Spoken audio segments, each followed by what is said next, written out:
Great Debaters Contest is brought to you by Safaricom M-Pesa.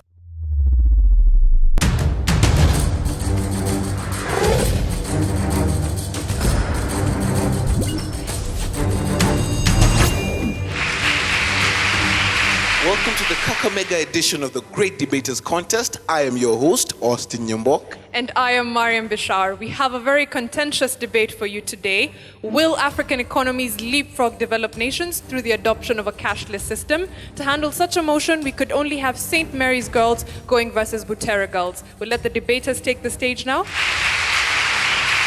Proposer number 1, you have 3 minutes. Their souls, true and pure. So, if God gives you the best heart, then give the world the best. I'm Nelly Nahanu from St. Mary's Girls. African economies will leapfrog developed nations through adoption of a cashless economy. Economies, this refers to the study of how the society organize, gain, and utilize money. Leapfrog means to get to a higher rank than somebody who is already there by skipping through some stages. Adoption is getting through a certain system, a plan, or an idea. And a cashless economy refers to a certain economy which doesn't necessarily refer to an economy that involves holding cash. It is done through electronic, for example, liquid economy. The meaning of the motion is simply saying that most of the African countries, they can leapfrog, they can get to the higher ranks by using other means than using cash. On to my first point. The method is considered a good method because it is a secure method of keeping the income. Because so many are the chances whereby we keep our incomes. We have had cases where people put their incomes in mattresses, they get stolen, the house gets burnt, and you got a great loss. We can also do this by exporting our human resource to those developed nations, so that we are not having so many human resource inside our country but outside for the benefit of our country. It will reduce the crime rates, and it will also reduce the rate at which illicit activities are done. For example, corruption. Consider that this is a case whereby all transactions are being monitored by the government. All transactions are computerized.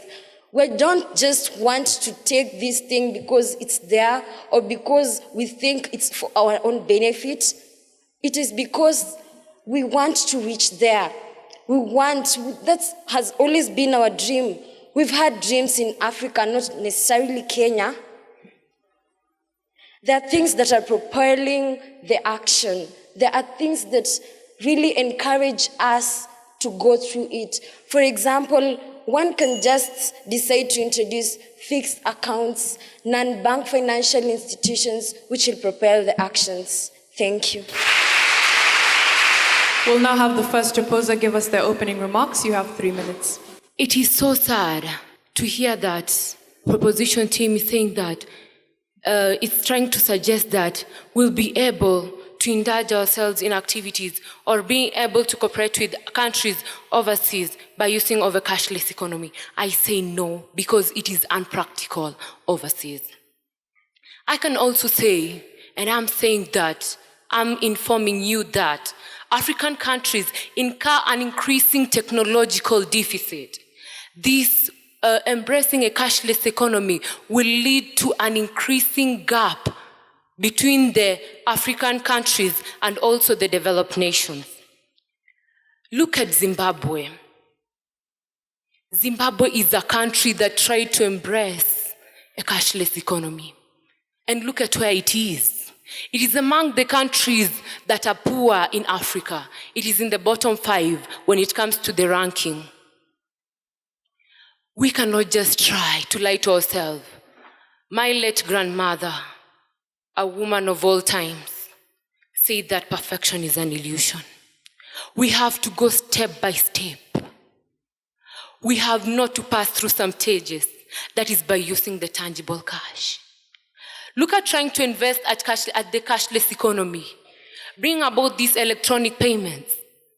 it will be very hard because only 10% of electronic payments in Africa are going on, but 90% of them are by use of tangible cash. Look at this. Should we really invest in a cashless economy that will not take us anywhere but bring more expenses to us and our governments? Should we? Giving up cash, it is putting our freedom at stake. This is because we'll only have money being controlled by ATMs and multipurpose ATMs and also phones. This means that we won't have money at our hand. The government and also the organization dealing with this will be able to manipulate us since there'll be very high taxes. The transaction costs are very high. For instance, look at Mauritania. Mauritania has embraced a cashless economy and it has reduced the transaction costs. It has also reduced the transaction cost by 30%. Where will the government find its revenue from? Where will? And remember that it is by this revenue that we get to build schools, we get to build hospitals from their unwilling citizens who would have wasted time contributing some few shillings or money for building this. Think about it. Think about it. Think about that. We'll now hear rebuttals, beginning with the proposition. You have 3 minutes. I salute the audience at large.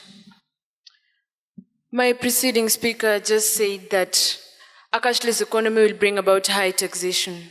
She then proceeded by saying that Mauritania reduced its tax rate by 30%. So where is the high taxation? When she actually showed us that that high taxation was reduced. Secondly, she said that it will incur increasing technological deficit. We are at a period of digital migration in this country, or rather among all African countries. So when it comes to technology, we are actually trying to embrace technology. Don't you think a cashless economy is the most effective way to ensure that we achieve our goals in the GDPs? Thirdly, she said that Zimbabwe tried to embrace a cashless economy but failed.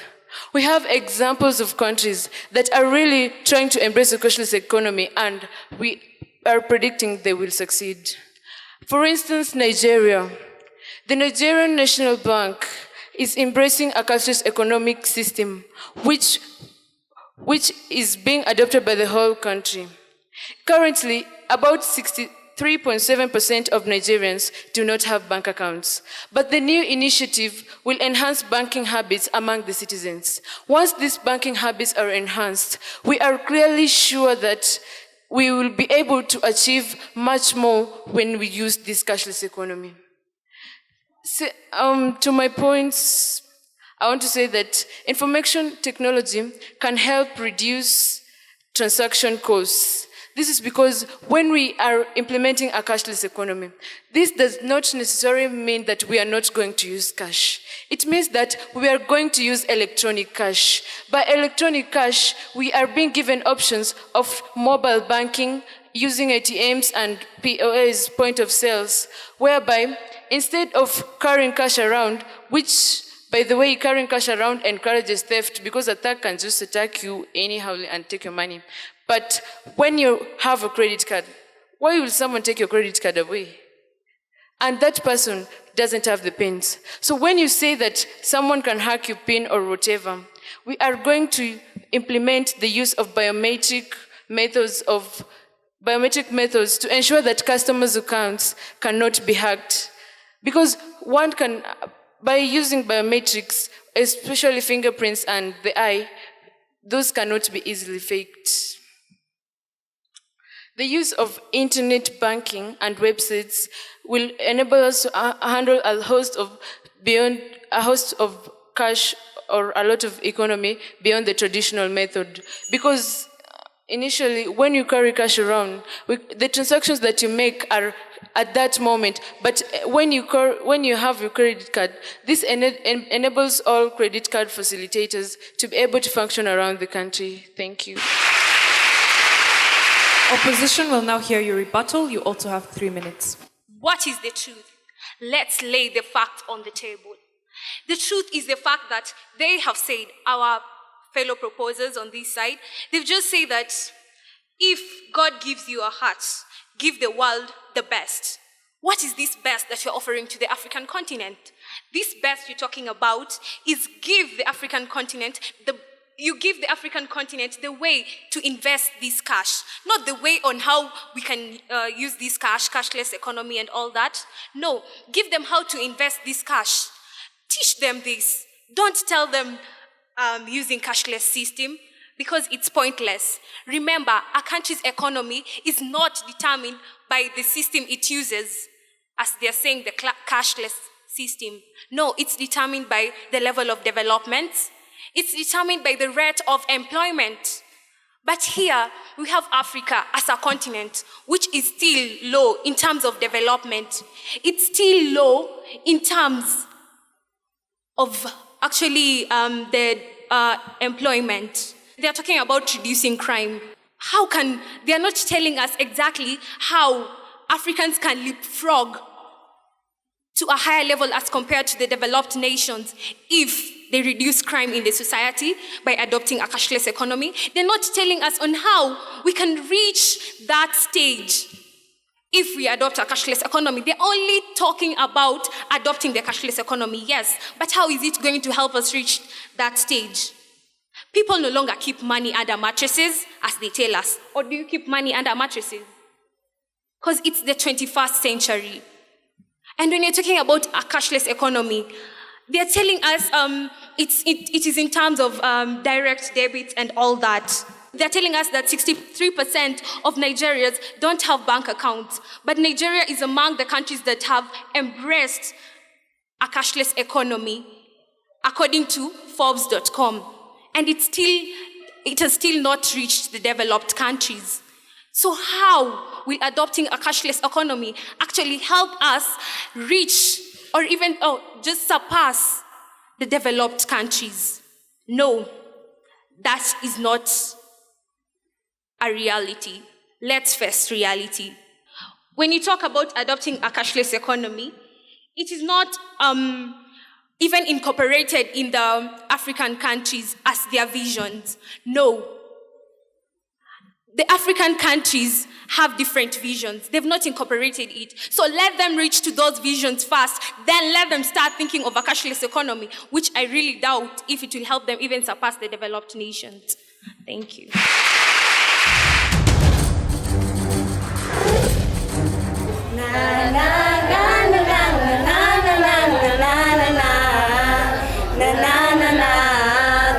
Ulipe na pesa, nyumba ulipe na pesa, stima ulipe na pesa, maji ulipe na pesa, kila kitu ulipe na pesa. Take part in the M Challenge by sending your short song, rap or poem about Safaricom M-Pesa on WhatsApp, and you could win 1,000 shillings in Safaricom airtime.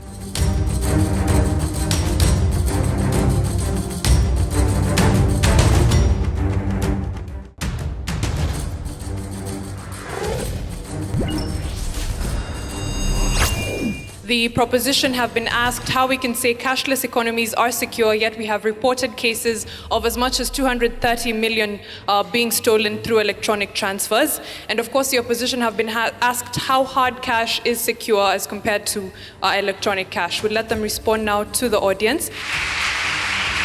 You have 3 minutes. Proposal number 3. I'd like to address the question that has just been asked. Okay. Once the economy has been turned into a liquid economy, that is, once the money cannot be touched, is through the cashless process. Our economy is turned into a liquid economy, the danger of carrying large sums of money is reduced, and thus crimes are also going to deteriorate and finally die. Because crimes do exist because of the existing room of carrying out crimes, whereby when people carry money around, I'm sure somebody will be tempted to go and attack that person and simply take away the money. Therefore, by turning the economy to a liquid economy, obviously the crime rates of taking out the money is going to be reduced. Then, our opponents just said Zimbabwe embraced the cashless economy, and yet it's poor. We took a leaf from Nigeria, which is a country that has embraced the cashless economy. And from what we confirmed, as far as it is not that improved the way we expect it, but what we are sure is that it fits most of the nations in Africa in terms of economical improvement. Our last reviews include, first of all, introduction of a cashless economy will do away with false individuality. For instance, there exist false beggars in the streets, and these beggars are the ones who carry out crimes in our nations. Therefore, if the moment we introduce this cashless economy in our society, I'm sure it's going to reduce the number of false beggars in our society, and this will reduce the crime rates. Then, the cost of transferring the large sums of money is reduced. Then also, the time taken to bank money is also going to be improved, simply because you have already witnessed, most of us, as we go to bank our money, we take a lot of time banking our money. Therefore, once this cashless economy is introduced, at least the time we take in the accounts is going to be less than compared to the time you're taking right now in banking our money in the accounts. With that, I rest my case. Opposition, you have 3 minutes to respond to the audience. From Butere Girls High School, before you is Valerie Hope. Now, I'm here to answer Irene. You asked, how is a cashing system going to help us save money? Okay, I believe we are all responsible citizens. Everyone knows the decision they make with their money they have. We will all have a budget. You can have a book. You write down, today I used this amount of shillings to buy this and that. So, I believe I have answered your question. We can keep a budget, a personal budget, so that you know what you will use in a day. We are here where the proposers are saying that African economies will leapfrog development nations through adoption of a cashless economy. We are here talking about a cashless economy. Really, we are out there battling for the girl child to go to school, medication for the children, and we are here talking about a cashless economy. Can't we be logic? Can't we? Innovation should address local needs. We do not need to leapfrog. We cannot come from grass to grace just like that. Each baby step has a meaning. Introduction of ideas should address individual and small groups, the marginalized groups in Kenya. You want to introduce a cashless system when even there's no electricity in the whole of the country? Really? We should know that in Kenya, our budget runs at 27 trillion. You want to tell me that if we have a cashless economy, our money is guaranteed all the security in the world? We have hackers out there. We have smart people out there. People are smart. We have computer gurus. Why don't we remain with the traditional infrastructure like the banks? They keep our money well. They even earn interest. For example, this is a 200 shilling note. Why did I carry it here, all the way from Butere Girls? Because I know I'm going to use this amount of money today. I cannot carry a credit card in school. We know that every market has a madman or a madwoman. We have thieves. Imagine your wallet goes. It has all your visas, all your credit cards, and you're here talking about security. Let's be realistic. Thank you.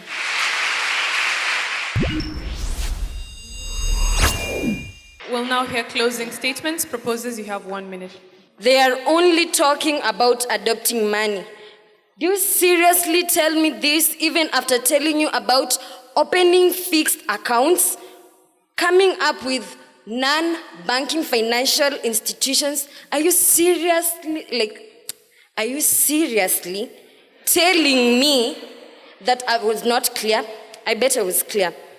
Let me tell you something. I want to repeat myself. We are not just doing this because it's there to be done. No. But we are doing this because it will propel us. With cash, you've been having cash. Your method is not safe. We are better, trying to find a better way of getting things better. We don't want to stay there. We want to move forward. Please, get my points right. Be keen. Please, let me tell you something. We want to go forward. If you're opposing this motion, you want to stay where you are. Thank you.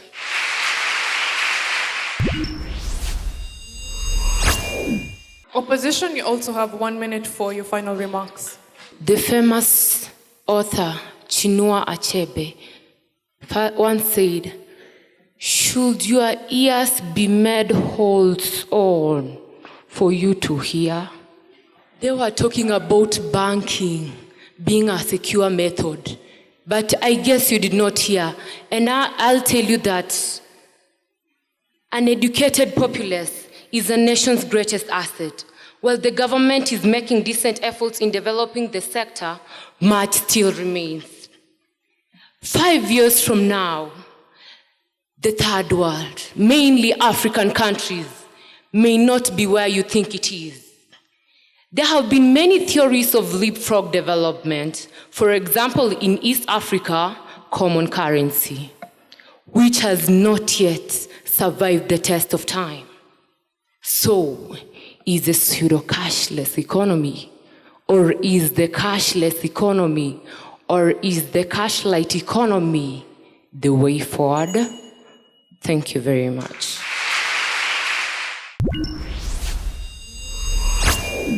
To St. Mary's, again, fair presentation, and I loved, Lubanga, the way you presented your ideas. Nonetheless, most beggars are involved in crimes. It's a debatable idea. In fact, let me just say it is not true, unless you give us statistics that most people that you call beggars are involved in crimes. And you also made mention that time is wasted in traditional form of banking, which I credit. The aspect of time wastage is true. But the question again is how much time? You see, as a debater, if you want to convince the audience, you could try to use figures and say this percentage or this amount of time is wasted. If we convert this time into this, it's going to leapfrog our economy. So what I'm trying to say is the two teams were fair, but let us try to analyze our content and pursue our ideas to a logical conclusion. Don't let the audience fill in the gaps. Try and join the dots for your listeners. Otherwise, it was a fair presentation. Butere girls, I think you really got my attention. Started off by purity and the examples you gave about the tech disadvantage that we have and really the focus that you give as a team that there are better things that we can focus on for our economy. And all across the board you came with points to support what you stood for. The points on low revenue for governments because now they will not be able to get as much tax as they were getting. I think you gave several examples and that was commendable. Diana as well, that was a good start as well. I mean, you're very confident. But towards the end, something happened. It was very evident, even the way you left the stage. But just work on that so that you're always able, once the bell goes, you're always able to compose yourself so that you leave the stage, you leave the audience satisfied. Valerie, I really admire you. You know, you come to the stage, at first I'm almost worried whether you'll be intimidated, but you actually intimidated the stage, you know. That was a good work. So I want to believe the 2 points, the 2 teams gave a fair attempt to the motion and all the best to the winning team. St. Mary's, you were supposed to basically tell us how African economies will be able to leapfrog developed nations through the cashless, the adoption of the cashless economy. I think what was missing were examples in your submissions. You know, for example, when we talk about, security, are there examples that you can draw from? Butere girls, I think you did a very good job. What I wanted to hear from you, from your team, which was missing, is connecting, the cashless economy with the economic recession. And if you had just spent some time reading a little, the countries that, struggled or, with the economic recession were mainly countries that that have for a long time adopted the cashless economy. St. Mary's Mumias, the judges gave you 66.4%. Please give them a round of applause, audience. To the opponents, Butere Girls, the judges gave you 70%, making you the winners of this debate. Congratulations to Butere Girls, and as we always say here, to St. Mary's Mumias, water falls, but it keeps flowing. So from all of us here at the Great Debaters Contest, we'd like to thank Safaricom M-Pesa and KBC Channel 1 and urge all our viewers to follow us on Twitter at Great Debaters EA. Hosting you, I've been Austin Yumbok. And I am Mariam Bishar. Keep watching the Great Debaters Contest.